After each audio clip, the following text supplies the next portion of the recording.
More blood is being shed in the cross-border war between Israel and the Palestinians in Gaza, with 85 people killed since an Israeli offensive launched 2 days ago. The Middle East crisis is escalating so quickly, the White House now is offering the U.S. help to broker a ceasefire in the Mideast. This as Israel has called up 40,000 reserve troops for a possible ground operation in Gaza. KCAL 9 political reporter Dave Bryan is here now with the latest on the crisis and local reaction. Dave. Yeah, and as things heat up now in the Middle East, the debate here in Southern California is heating up as well. With the hostilities escalating in the Middle East this week, many Southland residents are following the conflict very closely.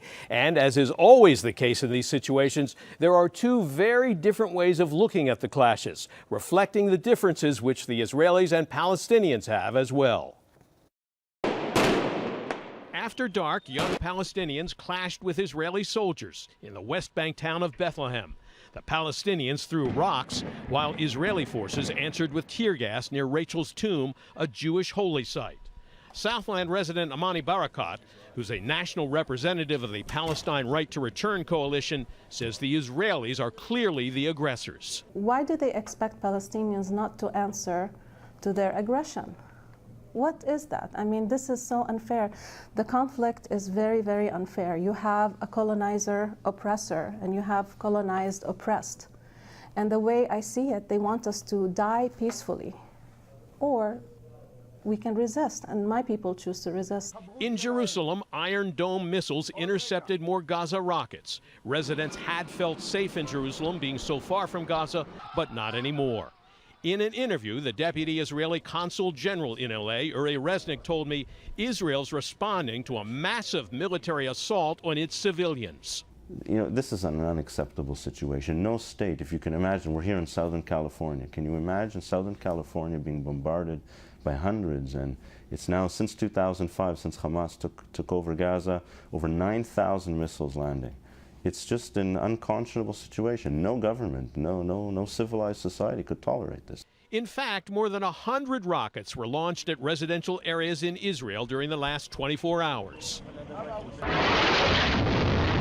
But Israel's been fighting back. 3 days of round-the-clock airstrikes on Gaza have claimed about 500 targets.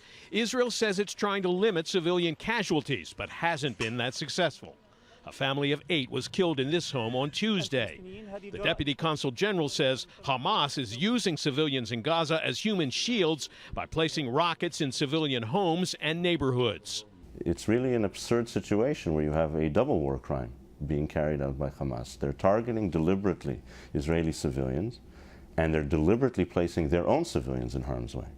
You know, we have no conflict with the Palestinian people in Gaza.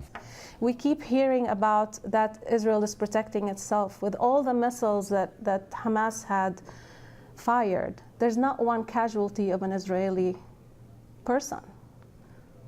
How is it equal? Our children are very much worthy of their life as much as the Israeli children are. Israel says its operation against Hamas will continue until the rocket attacks stop, and that might include a ground assault by thousands of Israeli troops who have now massed at the border with Gaza. The cabinet has authorized the mobilization of Israeli reserves, and if need be, Israel will conduct a ground operation. We're not there yet, and we'll see. I can't comment further on that, but we're ready. Essentially, all options are on the table. On the other hand, Amani Barakat says the Israelis have held Gaza in a vice grip, even though Israel no longer has any presence inside Gaza. She charges Israel still controls the airspace, the water, and the borders, and has turned Gaza into a virtual prison. Very different views of a clash that continues to escalate tonight.